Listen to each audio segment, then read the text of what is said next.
The Smiling Human podcast is made possible by listeners like you. If you would like to experience more of these shows into the future, then please consider becoming a patron at patreon.com/thesmilinghuman. Hello, and welcome to The Smiling Human, where collectively we evolve through inquiry. Hello everyone, my name is Oak Mountain and I'm your host. Today I'll be speaking with Tyson Adams. Tyson Adams is a trauma-informed IFS men's coach, somatic body worker, and psychedelic facilitator. After spending 20 years addicted to pornography, Tyson has outgrown this 7 years ago and found his passion and purpose in helping other men reclaim and master their life force energy. He also co-facilitates men's work leadership intensives and works with couples experiencing intimacy challenges. When he's not working, you'll catch him on a rock wall or riding a slackline in sunny San Diego. This conversation might be triggering for some as we delve into pornography, masturbation, sexual abuse, and some of these heavier topics that don't often get discussed. It is a very rich conversation, and for those who are open and willing to listen with curiosity and compassion, I do believe you will find a great deal of value. Awesome. Well, brother, it's been, I would say, a long time coming, but a short time coming, and a very exciting one here. Thank you so much for being a part of this project. I would love to ask you the question I ask every guest at the start of the show. What is the last thing that made you smile? Oh, wow. Well, I have a new partner in my life, and I am preparing to post about it. We met 2 months ago, and I wanted to run it by her before I posted it, and she was very touched by it. And so it felt really good to just hear her reflections on kind of the whole arc of our relational dynamic and how we met at a festival and where we're going. So, and she's flying in today for her birthday into San Diego, where I live, and we're just going to spend the next 4 days together, just having a beautiful time. So, yeah. What richness awaits you. I'm very glad to hear that. Thank you for sharing. Mm-hmm. So our guests would have heard a little bit about you in the intro at the top of the show here. However, I'd love to showcase a little bit more of the story and the journey that brought you to the work that you're currently doing. So if you would, Tyson, please illuminate us how you came to be doing what you are now. Yeah. Yeah. So my story started at 9. I was in a field with several friends, younger guys. Actually, I think they were a year older than me. And there was just a board on the ground, just a board. And we just lifted this board up, and there was a treasure trove of Playboys in the ground. And I remember, bending down going, what is this? And digging through, and I saw a Vanna White Playboy. And the reason why I picked that one is because my mom loved watching Wheel of Fortune. And I remember I opened this magazine up, and as soon as I, see this woman who I know from TV for the first time, I hit the deck, obviously went down to my knees and looked at this. And I had two thoughts that ran through my head. The first was, number one, I'm coming back here tomorrow, and I'm coming back alone. And number two, I could get in a lot of trouble for this. This is not okay. And that actually began a 20-year porn addiction for me. Shortly thereafter, my hometown, I lived in Ephrata, Washington, very small town, actually, 5,000 people. But we were the first town in all of America to get fiber wire put underground.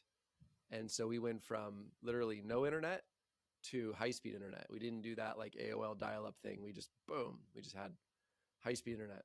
And there was a program called Kazaa, and it was basically like a Napster or like a LimeWire, and you type it in, and there was no thumbnails back then. It was just what I call the lottery porn. You would just see something that you thought would be cool, whatever it might be, big tits, whatever it was, and then you would just click download, and then boom, this thing would just pop up on the screen. And that was the beginning of the beginning of my relational issues, ultimately, because that programming, now in reflection and doing so much work around this, I could see that those initial violent and too much, too fast, too soon stimulation created the frameworks for what I projected and expected my partners to be and or to behave like. And it caused a tremendous amount of pain in my life. Of course, my parents caught me, but I just denied it, ignored it, and then just took it back into magazines to stay out of that. And that was really the beginning of my adolescence in terms of coming of age.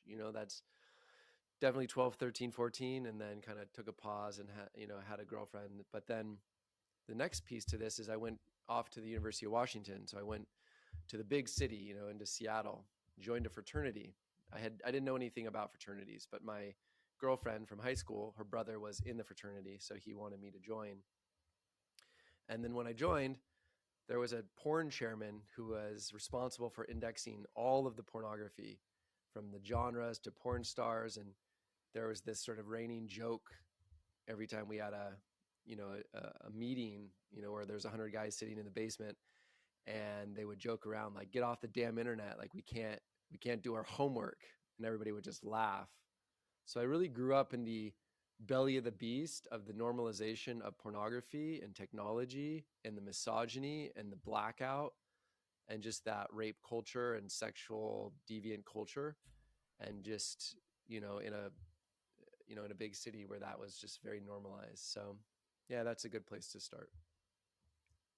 So I can relate strongly to that introduction to sexuality. One of the statistics that's most striking that it sounds like you and I are both a part of is that most boys are introduced to pornography, if not hardcore pornography, before the age of 11.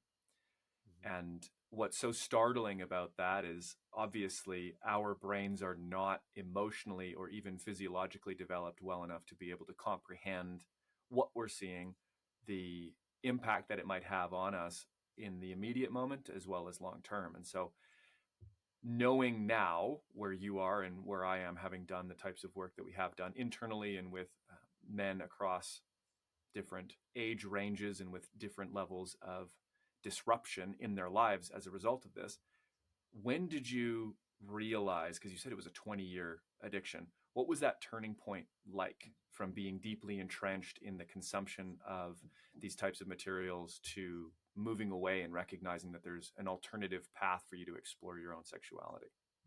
Mm-hmm. Yeah. So I came to pausing pornography and realizing I was very addicted, not by choice, but by force. I had a medical emergency. So basically, I had used a spermicidal lubricant, condom, and for whatever reason, it set off a chain of events through my penis and urethra and my whole pelvic floor, and it caused tremendous amounts of pain. I mean, I was peeing 25 times a day. It was too painful to masturbate. And it was terrifying. I mean, legitimately terrifying. So I had to go on an elimination diet. I lived in Laos in Southeast Asia during this time. I owned a coffee roaster and a cafe, and was running a philanthropic business, putting in water wells and hygiene programs in the jungle. So while I was over there living, this whole meltdown happened while I was living alone because there was no Western people where I lived. So I was not only isolated, but I was alone. And I was in massive pain, and the doctors didn't know what it was. And so they thought it was a bacterial infection, but it wasn't. And so they gave me a bunch of antibiotics and antifungals, which tanked my testosterone levels and made me really sick. So in addition to the pain, I also had erectile dysfunction issues that I dealt with. I also had premature ejaculation issues and a number of other sort of just challenges within my physical body. And that was what basically forced me into doing a 30-day semen retention journey. Before it was trending or cool, or before I even knew what it was on the internet, there was just me in the jungle. I mean, this is like 13 years ago, something like that, or 12 years ago. And so while I was in that experience, I took a pause for a month. And in that journey, I realized that I had normalized living my life at a quarter tank. What I mean by that is that I normalized living my life not having the energy to be able to get shit done, to have the focus and drive and flow to actually put things in order in my business.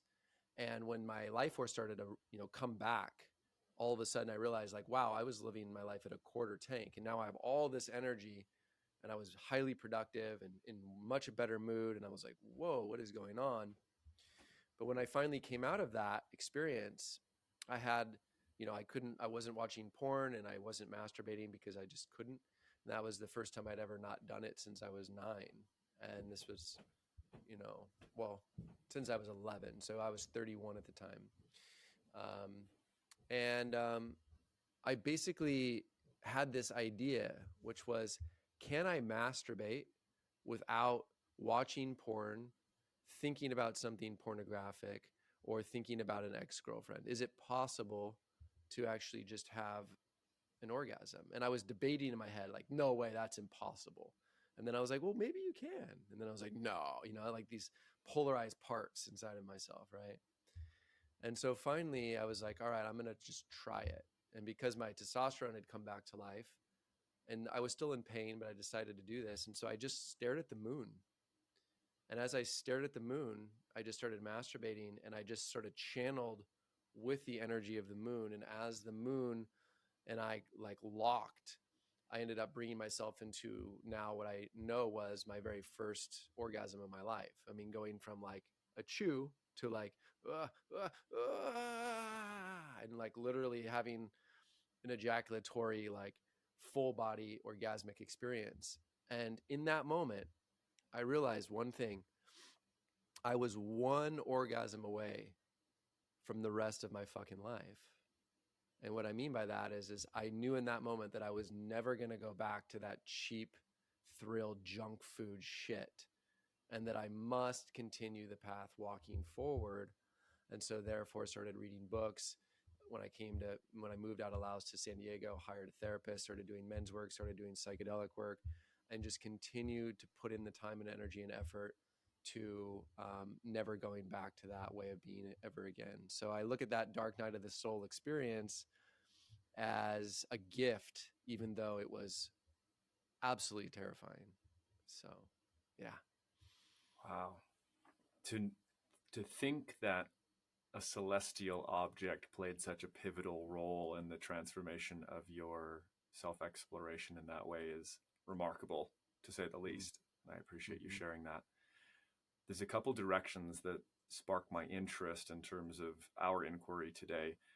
The first is perhaps maybe more broad and more cultural and less personal, which is to speak to the pervasive and maybe poisonous nature of current day pornography. And I'll expand a little bit before pitching a question to you, because in your story, you spoke to Playboys, right? And I was given 2 Playboys by an older brother.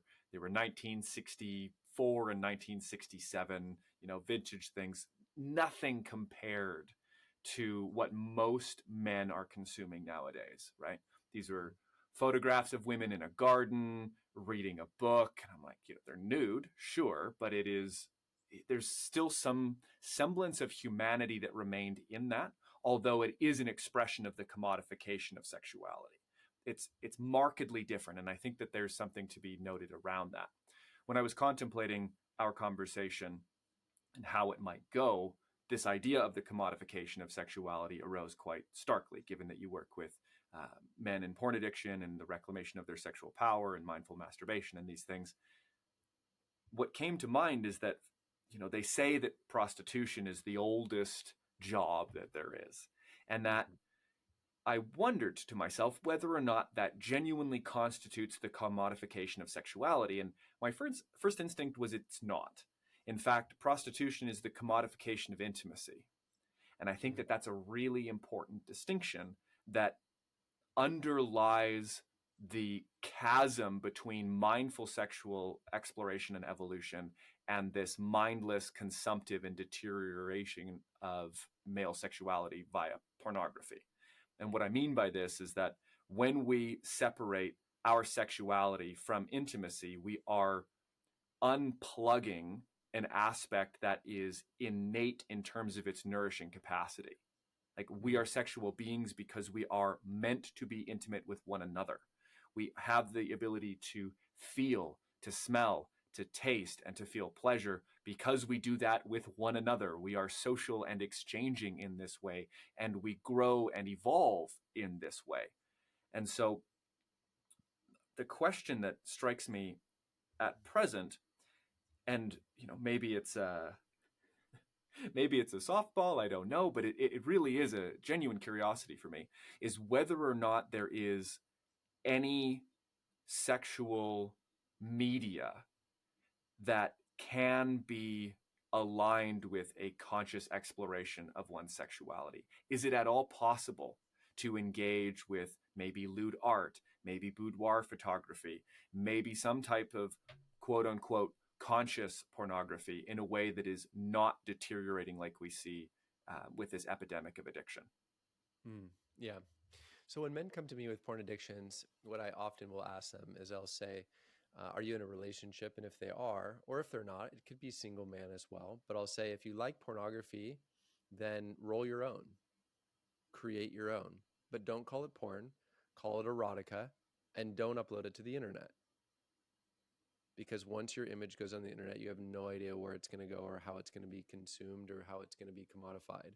It says, so it's not about the porn, it's about your relationship with the porn. So in this case, if you pull out a camera and record yourself making love to somebody or to yourself, and then you look back at it, you can learn a lot about who you are and how you're showing up as a lover.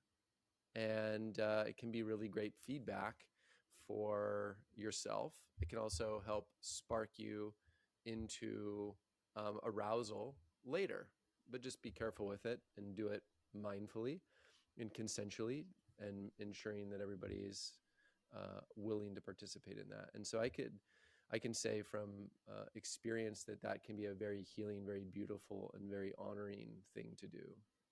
So I'm not anti-porn. I'm just be careful, be careful. And I guess for me, what I help men to understand is that there's two primary ways to relate to sexuality or masturbation, either way.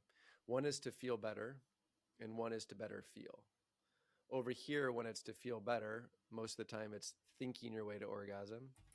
And over here, it's feeling your way, right? And if we're using sex and masturbation as a means to feel better when we're sad or sick or bored or angry or anything we don't want to feel, basically, if that's where we go, then any way of relating to porn or sexuality is a means to an end. And that means to an end is to get out, to bypass effectively the uncomfortable emotions or energies within the system. So I could make an argument, which is to say, if a man's using pornography to better feel, that there may be value in that. I'll give you a great example. Guys come to me with premature ejaculation issues. And so I say, all right, strip out the porn, like the high visualization porn, but there are some audio porn things that you can listen to. For example, there's one where women and men count down from 100 to 1. So as they're, masturbating, they're just counting down. And the whole aim is to elongate your ejaculatory response, making sure that you don't ejaculate before they do at the end. So that's a perfect example of using a pornographic material in a way that's actually helpful for your own capacity to feel and to become more an embodied lover. So that would be a good example of some of the things that I do that are maybe non-traditional, whereas other people that are coming from a religious background or coming from a, porn is evil or whatever, they wouldn't even suggest something like that. The other thing is I'm partnering with a woman named Emma Spiegler. She lives in the UK, and she does erotic mindful masturbation guided meditations. And so her and I are creating conscious masturbation. I'm creating the script, she's recording it, and then that we're going to give that to the guys so that when my clients come through, they can put something on and they can learn to touch themselves and be with their own bodies in ways that are new and unique that they've never explored before. So, yeah. Brilliant. So what it sounds like to me is that there's some meaningful aspects to both the approach and the media that makes the difference that I was sort of questioning on. The first being sort of imbibed in your distinction between using masturbation and pornography to feel better versus to better feel. And one of the pieces that arose for me is the essence of presence, right? So much of our attention is taken out of the body on a daily basis when we are tuned into screens, just glued to these little rectangles all the time. They're a means of disassociation for many. And so when that is combined with a super stimulus like pornography, brief aside for listeners who don't know what a super stimulant is, you can imagine that sugar stimulates the system in a way that says, yes, please, more, please. Same with salt or any sort of relaxing touch, sunlight, exercise. These are stimulants that can enter into the body either through its own activity or through the outside. And something like a super stimulant would be heroin, cocaine, and including pornography. That's not a limited list, but these stimulate our nervous system in a way that is abnormal to what it is prepared to receive. And therefore, the consequences from a physiological perspective are unprecedented, we might say.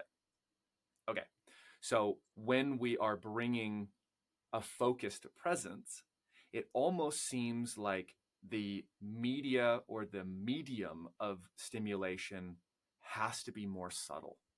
Mm-hmm. And I think this is what you were speaking to in terms of the audio media, because maybe listeners know this, maybe they don't, but the brain, so much of our processing capacity is dedicated exclusively to visual processing. And so if we take that away, then the subtle signals of the body, of the nervous system, of all of these cells and these different nuances of the somatic realm become more perceptible because we have more consciousness, more presence, and more attention available to attend to them. So that was one piece that really stood out to me. The other thing that I thought was quite interesting is when we talk about feeling, I was introduced to an idea by Anya Rose in season 1, and she works in a similar realm as you, but particularly with women. Almost, I would say, a very interesting inverse or polar exploration that she and I had in that conversation. And one of the pieces she introduced to me was the distinction between feeling safe and feeling safely. And what this brought up in response to what you had shared is the propensity, or almost, man, I don't know if it's a propensity. I'll just put it this way. My experience as a man and working with men is that feeling the body is taboo. That being relaxed, exploring our own form by ourselves, enjoying and opening in this way that might be seen as more yin in the receptive or more feminine in that sense is off the table. Like, our job is to right to the point, here's what we're going to do, and that's all it is. It's very goal oriented. And so the transition that you've outlined here or introduced by the exploration of, say, the 100 to 1 meditations, slowing down intentionally, removing these visual medias, it's almost, I can imagine it might be confronting for some men, even in hearing this. Like, what do you mean I'm going to do this without a photo? What do you mean I'm going to do this without thinking about my ex? What do you mean I'm going to do this without watching a woman on screen? I'm going to be by myself. It's like, well, what if I don't find myself sexy? And that's the interesting key piece, I think, that underlies a lot of what we're talking about and the work that we're talking about, is that what I've noticed and what I found in my own journey is that learning to love my own eros, my own sexual essence, what it feels like to be a sexual being, not to have that demonized or exiled or condemned by any way as it had been in the past, but to go, this is an integral aspect of my own psychological, emotional, relational development. And the more that I can become familiar with this, the more space I can have for it in my body, not only the greater my capacity for pleasure, but the greater my capacity to connect with a woman, to be in relationship, in intimacy and sexual union. So I'll pass that off to you there. I love it. Yeah. Where it takes me, I'll take it a step further, because you were speaking to this fact of men might be listening to this going, what do you mean that you're going to take away the images. And how do I even get there? I can't even get it. I can't even get an erection if I'm not looking at something, right? I've heard that a lot. And so the way that I do this with men is the step into mindful masturbation is understanding that most men's way of responding to sexuality is reactive. So it's like you're going through life and then you get stressed, you get overwhelmed, whatever, and we go back to when we were a teenager, right? When we go back to when we actually saw the pornography from the first time. And every boy had something going on in their life during that time. They were bullied. They were a pimply kid that no girls liked. They got broken up with. They didn't make the A team. They moved, schools. Their dog died. Whatever stresses happened.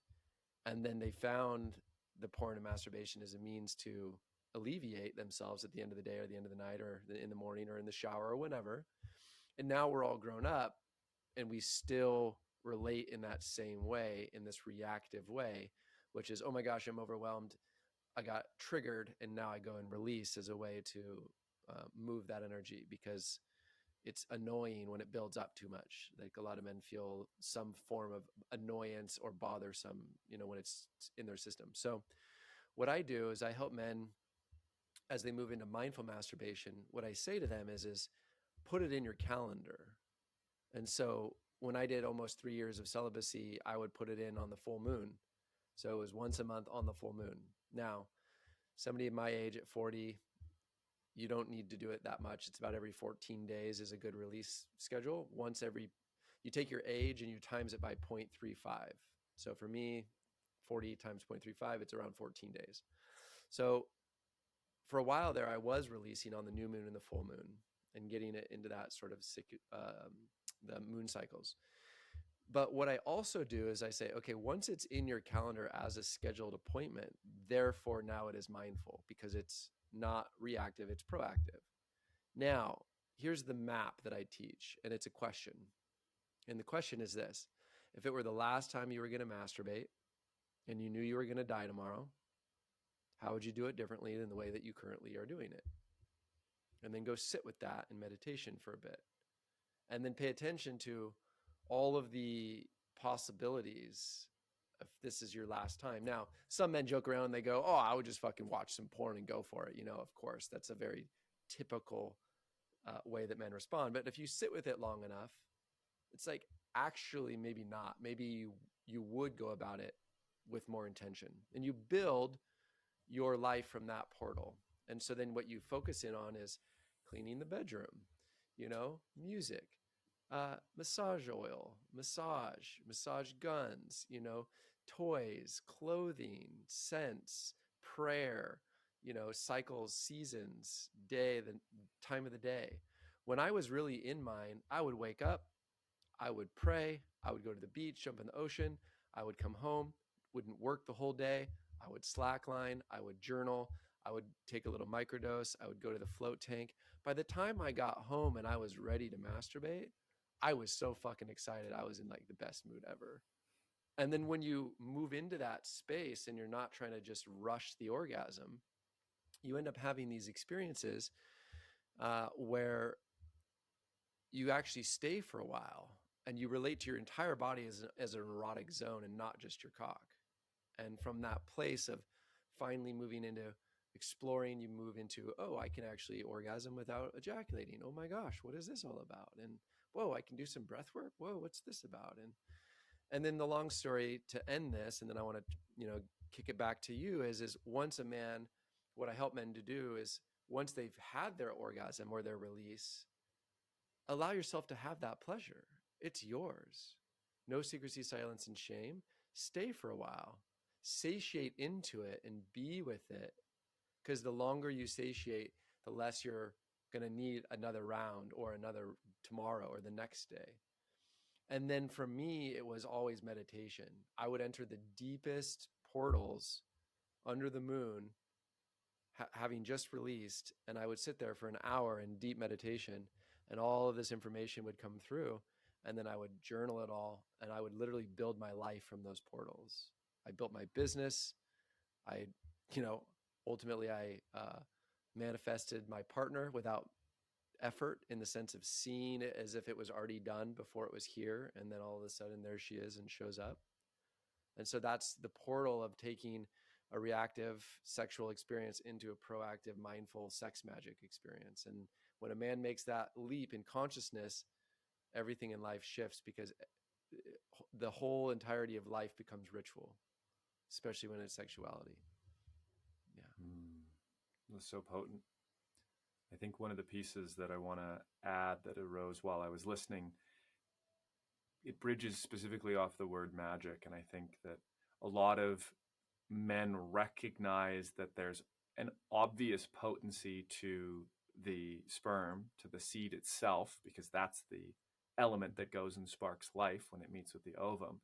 However, one thing that maybe isn't as obvious culturally, at least here in the West, is that when we are working in this sexual cultivation, when we are working with the pleasure body, when we're working with the sexual organs, we are working with a very specific kind of bioenergy. And we know that bioenergy exists. This is not a woo-woo term. We know about chi, we know about bioenergetics. This is well established. And that the quality of this bioenergy is not only fundamentally and universally creative and powerful, but it has the ability to reform us from the inside out. And this, I think, is what you're speaking to in terms of the transfiguration or the transmutation of sexual energy from, oh my God, I'm so tired and I just need to get off to be able to go to sleep. I need to feel just a semblance of pleasure to make my day okay. Shifting from that into, what is it like to feel loving ecstasy in my body, by myself, for myself, directed at nothing other than communion with this holy vessel that we call the body. And like, that seems like a pretty massive gap to bridge, you know? And I think that some of the steps along the way that I might put forward, and, you know, let me know if I'm missing a couple rungs on the ladder here, is recognizing where that shame and silence has come in and exiled aspects of our own sexuality. Maybe it's, you know, I can't be the pursuer because I'm dangerous. Maybe I can't express attraction because I'm going to be perceived as a pervert, or, you know, something like this, some sort of shame on that. Maybe masturbation without pornography means I'm gay, or, you know, if I enjoy touching myself, there's all sorts of random, unintegrated, and frankly, if I'm being fair, stupid things that are floating around inside the male psychosexual ethos that serve only to block the capacity for this type of sexual integration and maturation. And I want to bridge one other piece and to continue, is that to say the integration of your sexuality as a man is non-distinct from progress in becoming a better man. Yeah. Like, it's not something that's separate. You need to be able to understand, to know, to feel, to love, to sense, and to move that energy with a degree of familiarity if you hope to claim kingdom in your life, truly. Yeah. And so recognizing that as a potential, recognizing the blocks, shame being the first one, recognizing the habits, recognizing the why.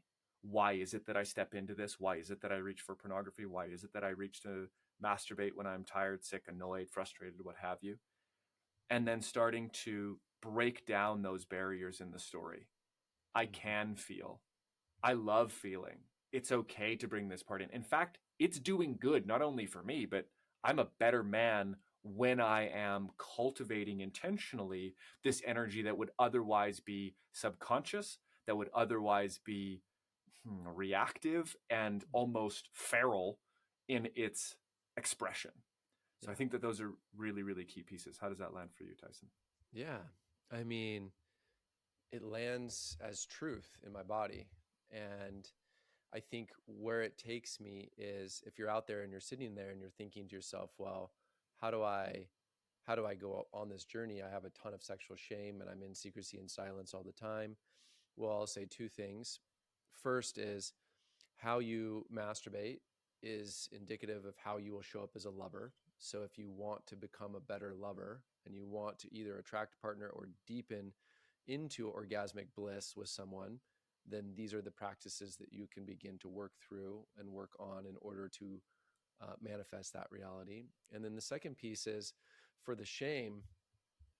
99% of the guys that find me, I ask them the same two questions. One, did you have any elder male guidance coming of age in the area of sex to talk to you about this stuff? No. The answer is no. And then the second question, did you watch pornography before you actually had, an actual human partner? And 99% of the time, it's yes.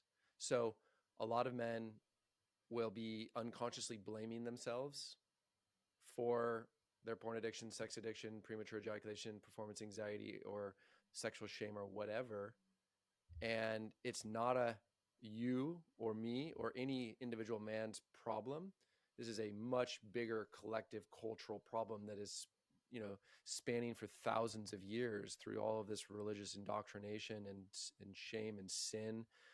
Just 100+ years ago, they were putting devices on teenage boys' penises so that they didn't masturbate at night.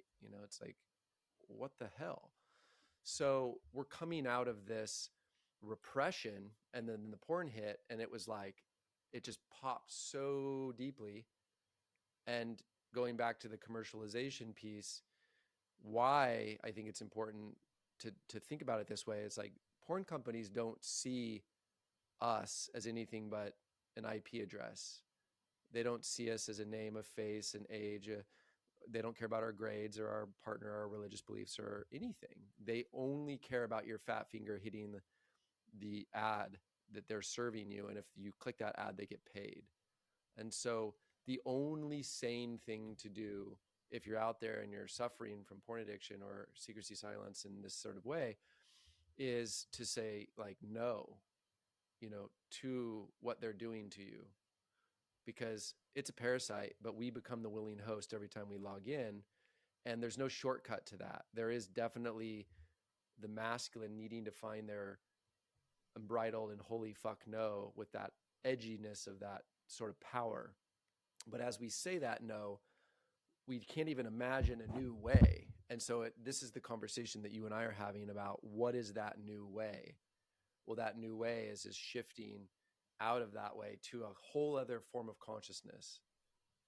It's not just this party trick to be the best lover and to make sure that she, has 6 orgasms. That's not what this is about. It's a fundamental shift in consciousness, and states of consciousness don't imply spiritual development, but they can. Sometimes when we break through to a state of consciousness, let's say your first orgasm without porn, that does kickstart the spiritual development in ways that can be profound.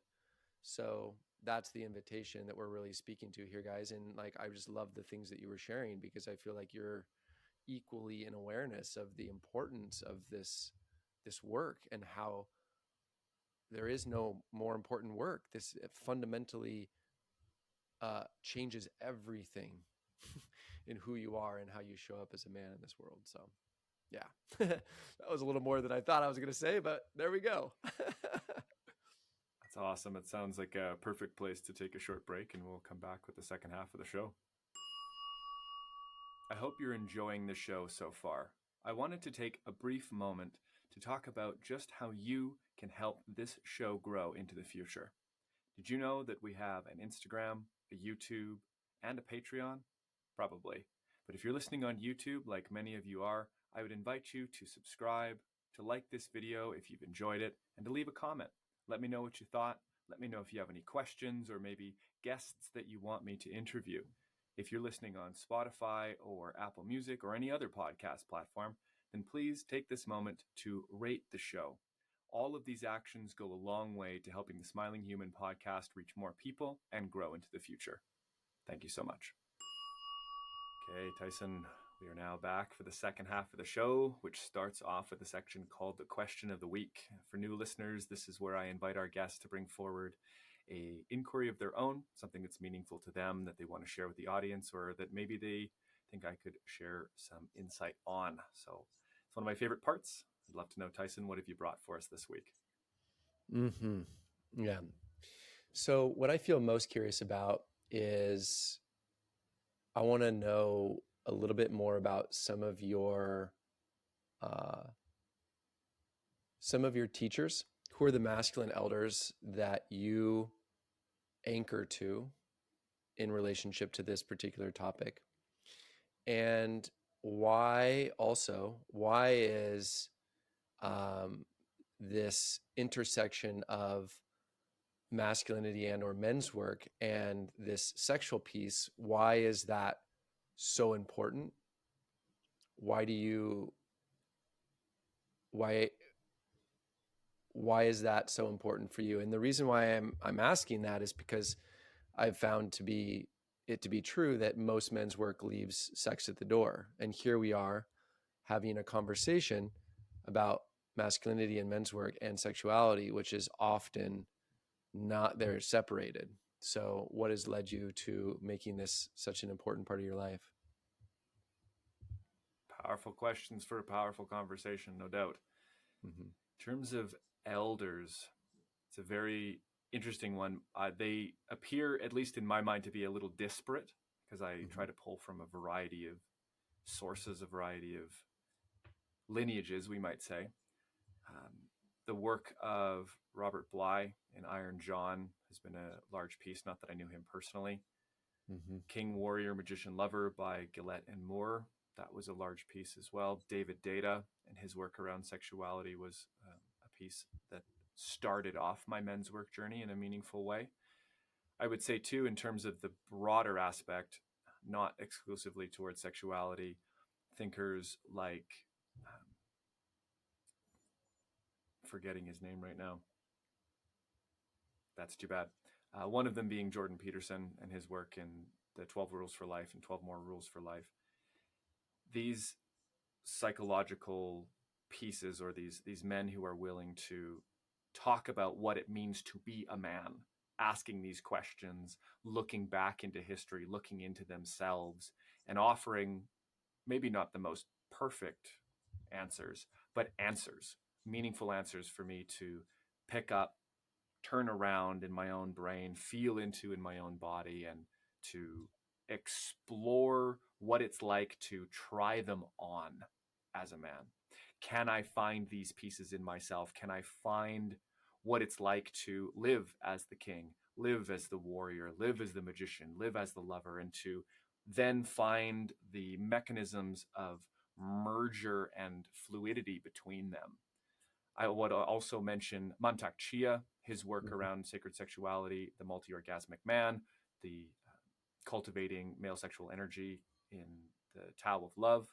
Those are Mm-hmm. really, really potent ones. So those would be the elders. And it's funny because they're all books that I've read. You know, I haven't really spent time in circles with elders who have taught on these types of things. And I have turned, as many millennials do, or many of the digital natives now, towards the internet, towards video, towards these types of resources, because culturally we have lost a lot of that lineage. So that would be the first aspect. And to tie that into why the sexual piece is so important, there's a great depth to that, I would say. On the broad level, I recognize that I recognize now that sexuality is an innate aspect of all humanity, and that when it is exiled or demonized or, you know, pardon the pun, but castrated away, that we actually are completely sapping our potential for evolution on the personal, social, and cultural levels, that there's a lack of integration there. But how I came to this was I have suffered abuse, sexual abuse growing up. I was exposed to pornography at a very, very young age and was punished for that. And as a result, my complex relationship, and the trauma was complex over a number of years, generated a habit, generated a quality of sexual expression and sexual exploration that was toxic, that was wounded, that was disembodied or dissociative, objectifying, and completely disconnected from my heart. Mm-hmm. On top of that, it was completely covered in shame. I had ingested and digested the sense that my own masculine sexuality in all of its expression, from the tender to the fierce to the go get it kind of initiatory energy, was not wanted. I was shown this by my peers. I was shown this by my family. I was shown this by my caregivers and all sorts of people who encountered the myriad wounded expressions of my sexuality through adolescence. And where that left me was broken, to say the least, completely disassociated from my feeling body. And I mean that not just in the sense of being able to feel, but I honestly, Tyson, when I was 20, I thought I might be a sociopath. I could not reckon why it mattered how other people felt. And, I don't feel that way anymore. I've gone through a great deal of healing. But what I realized is that this exile of the 7, 8, 9, 10, 11, 12, 13-year-old parts of myself meant that feeling, emotion, eros, excitement, expression, exploration, curiosity of the body was a no-go, not safe. And that it stayed small, it stayed underdeveloped, and it stayed tucked and wrapped away in this secrecy and silence. And it wasn't until I was 22, I think, in and around, that I had a very profound experience in the presence of what I would describe as a medicine woman, a medicine holder. She's a family member of mine, genuinely. She's a cousin. And this was after one of my more major spiritual experiences that I've talked about on other podcasts. You can check it out there. I've talked about it in season 1 as well. But essentially, I was sitting there and no word of a lie, and you can have a chuckle at this, maybe holding a crystal ball, sitting on this couch, surrounded by all of these other sort of medicine artifacts. And my body began to tremble, like uncontrollably tremble. And I didn't know what was going on. I was like, something's happening. I don't know what's happening. And bless her heart, she just said, it's okay. Let it happen. You're here. You're in my home. Like, we're safe. This is family. Let it happen. And what happened was all that had been repressed in terms of the story came out. And it came out languaged. It came out in tremors. It came out in tears. It came out in just absolute shattering of my reality, because I was confronted with the reality of what had happened. And I remember this moment so fondly and so tenderly. It might sound funny to say fondly, but I was held by her and her husband in universal love. They opened their arms and they just held me as I wept and wept and wept and wept and wept. And she said to me, it's not your fault. Repeat after me. It's not my fault. It's not my fault. It's not my fault. And I was able to in that moment of cracking open, just be completely held in unquestioning, non-judgmental love, and to be fed that medicine. This led, is sort of a longer story. We tapped into a deep well here. This led to me stopping all sexual engagement. I was in a partnership at the time, and I explained to her what happened, and I told her what had come up and what I'd realized and the trauma that I'd gone through, and that I needed to stop having sex, because everything that I was doing or had been doing in some way was related to this initial trauma. I was playing it out in different ways. And so I entered into periods of celibacy. This is where I stopped consuming pornography, and just completely took the roster, took the inventory of my life, my sexuality, what it meant to be a sexual being. And I was just starting men's work around the same time. And what this did is I started to see an alternative path. It wasn't just what I was shown. It wasn't just what I had been indoctrinated into through the exposure to pornography and these traumatic events, but one could be a man, one could be sexual, and one could be safe. And that was new.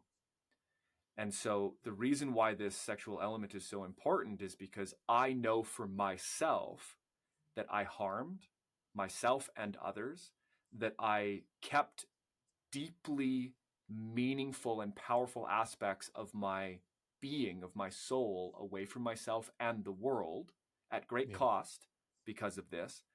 And then I see other men suffering the same fate.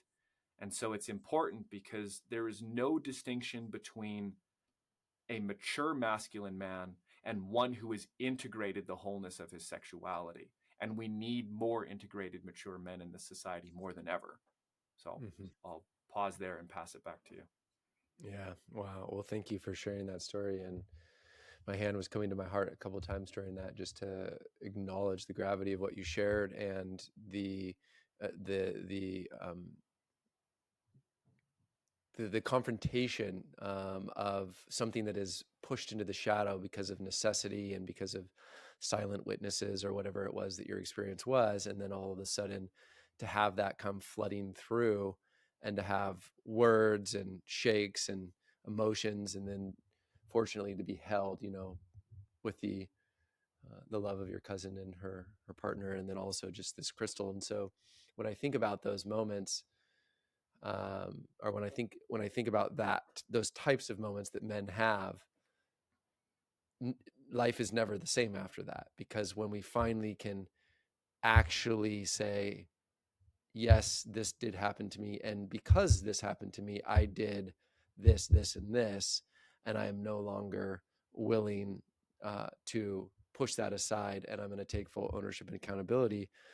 And then you come through that portal, stepping back in your relational sense, stepping back from the porn, beginning the process of doing this work. And then now you're through that portal, and now you can look back and see, like, oh my gosh, there are so many men who are still suffering, who are still in that uh, cycle of eroticizing their wounding and reenacting their own trauma stories and their own pornography, too much, too fast, too soon. And so I can see why this conversation and the conversations that you have with the other men that you interview and women that you interview are in direct connection and in direct participation with the young boy in you who desperately needed safety and who didn't have it, and therefore had these things happen. So it's like, these are the type of conversations that both heal our own inner boy, but also for any of the boys that are out there listening and little girls that are listening, to take the necessary steps, because through that courage becomes this new life that you and I are obviously are living, and we're having a very sober conversation about what it takes, and why it's worth doing this work. So yeah, thank you for sharing so vulnerably. No, thank you for the invitation and the receptivity, Tyson. The word that comes to heart is liberation. That there's a very real shackling culturally, psychologically, emotionally, that is so commonplace.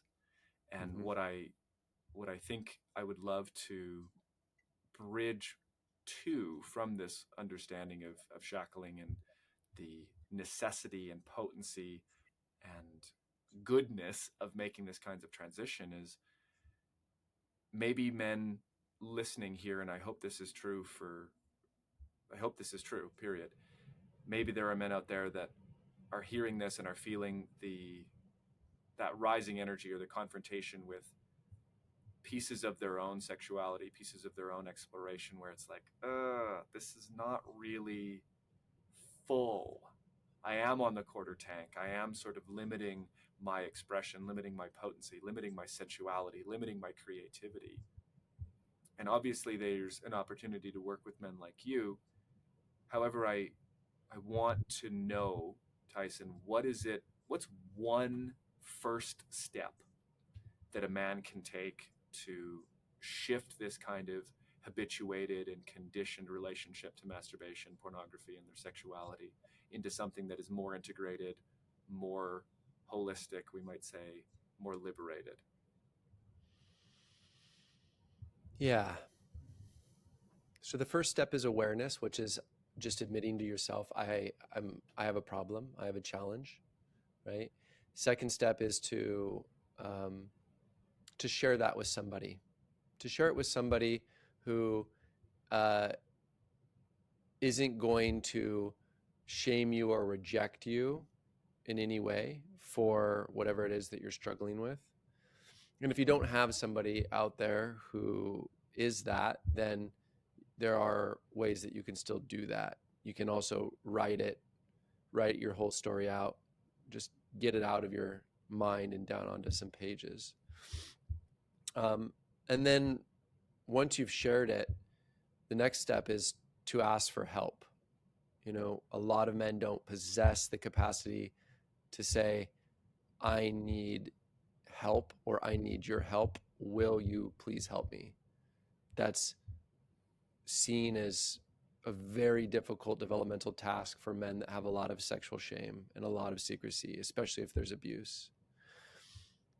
I also had sexual abuse as a boy. My step-grandfather molested me when I was a child. And so there are things that we know, and then there are things that we don't know. And for a very long time, I was in a similar situation to you, it sounds like, which is that I didn't know. I thought that it had happened to people in my family, but I didn't think it had happened to me. Inside of a psychedelic journey, ayahuasca, it was revealed what actually happened. So, point being, sometimes men don't take action because they don't know what is true and what is not true. And so what I would say is it took me hundreds of psychedelic journeys and 8 years of therapy and men's work in order for me to even get to the place of addressing it head on and bringing it out of the shadow and into the light. So if you're out there and you don't really know what happened, that's okay. That doesn't necessarily mean that you can't take a step forward. And then there's more tangible things that you can do. I work a lot with massage guns. I'm a massage therapist, so I always have my clients buy massage guns and working out the root of the body down through the pelvic floor, underneath the balls, the anus, the insides of the legs, and just and just purging all of that energy out of the system. It can feel incredible, and it's very helpful to move through urges. And then the last thing that I'll share is a practice that I take people through. I'm running a semen retention container right now. There's 77 guys in there, and one of the first steps is to burn the boats, which is to go on your computer, your devices, your text messages, and to delete all of the pornographic material and don't look at it again. Just get rid of it. Start from scratch.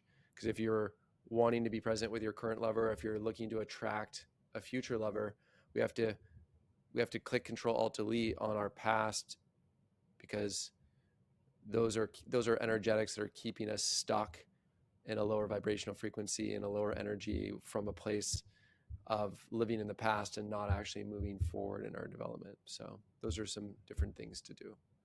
Yeah. Excellent. I appreciate you articulating some actionable steps for the brothers out there. One meaningful piece that arose that I think is underlying what you shared and really cements the necessity and the encouragement for me, and hopefully for other men, to explore this kind of work is, I won't say it in Latin, but it's a quote from Carl Jung that translates roughly to, "In the filth it will be found." And the way that this is applied in his work is to say that that which you most want to find will be found where you least want to look. It's the idea that it's the right dosage of the poison that cures. And understanding that these types of woundings, these types of shadow habits or neglected aspects of ourselves actually contain within them a great medicine, not only for ourselves, yes, but also for our relationships, for the women in our life, for the men in our life, our brothers, our children.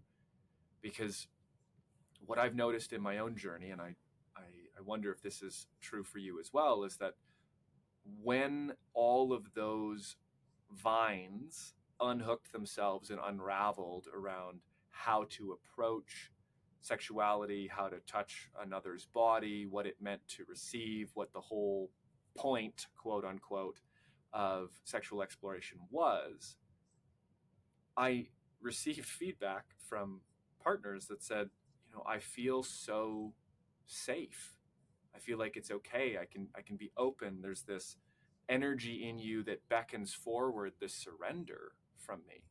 And I think the only way that I was able to uncover that was by knowing what it was like to have received the opposite, this sort of predatory, penetrative violence, to have perpetrated that to my own degree, and then understand the opposite, understand softness, understand presence, understand tender space holding, and what it means to embody willing, open receptivity to consent and the exploration of the ebb and flow of the moment.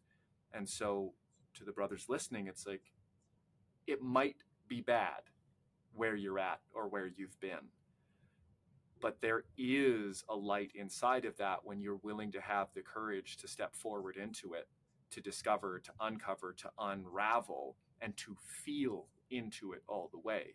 You could never guess the value and virtue that's hidden in those shadows. Just wanted to add that last piece.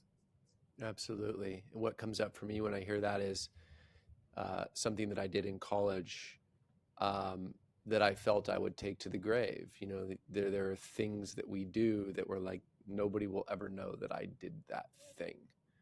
And that ended up being the portal with my therapist early on in year one, where when I shared it and received his tears of empathy and helping me to connect back to how my act was in connection to the way in which I had to be there for my mother when she was very sick as a young boy, and helping me to connect the dots that certain behaviors are a product of certain environmental situations and developmental traumas that we go through when we were young. And so understanding that when we don't have to hold in our nervous system, psyches, and souls the gravity of some of the things that have been done to us, and that we have done to others, it is really light in your body.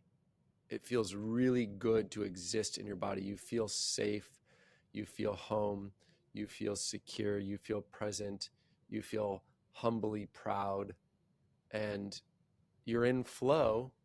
And then you fall out of flow, and you know when you've fallen out of flow. You're not stumbling, and you reach flow for a moment or two or a day, and then you fall out, or a few hours, right?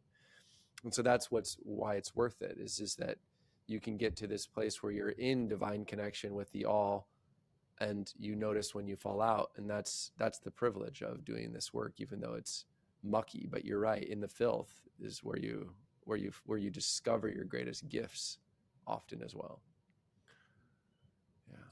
And for the brothers out there who are inspired and yearning to discover the greater gifts enwrapped in their own sexuality and to begin this journey, where can they find you, Tyson? How can they get in touch? Yeah, my website's not quite done yet, so just on Facebook and Instagram for now. Okay. So Tyson Adams with 2 underscores on Instagram, and then Tyson Adams on Facebook. And just follow along, DM me. People reach out, having heard me on podcasts all the time, and I love hearing that. I always ask, which podcast was it? What did I say that landed for you? And then from there, the conversation opens. And so it's very fun for me to hear the impact of these very open, very real, very honest conversations that are not really being had very often. So, excellent. And of course, as always, all of that information will be present in the video description and the show notes. Tyson, thank you so much for the vulnerable, powerful, and insightful offering that you bring to the world, and that which you brought to this conversation. I feel seen, I feel touched, and I feel honored to have the opportunity to showcase this conversation with the world. So thank you, brother. Yeah. Thank you, Oak. Appreciate it. And that concludes this episode of the Smiling Human podcast. Thank you so much for listening. But before you go, I have 2 invitations for you. The first invitation is to receive a free gift. I've created a free insight journal. This is a 30-day self-reflection and introspection journal that you can download at no cost in the description below. Go have a look and join the journey. The second invitation I have for you is, if it feels within your means and possible for you, then please head over to patreon.com/thesmilinghuman. Becoming a patron will give you access to perks like behind-the-scenes footage and access to live Q&As with me monthly. You also get voting privileges to help pick new guests or to help guide other episode content. Truly, the support of listeners like you, paid or unpaid, goes a long way. So if you could like, share, subscribe, and give a rating on the podcast app, all of that goes a long way. Thank you to each and every one of you who's been on this journey with me. See you again soon.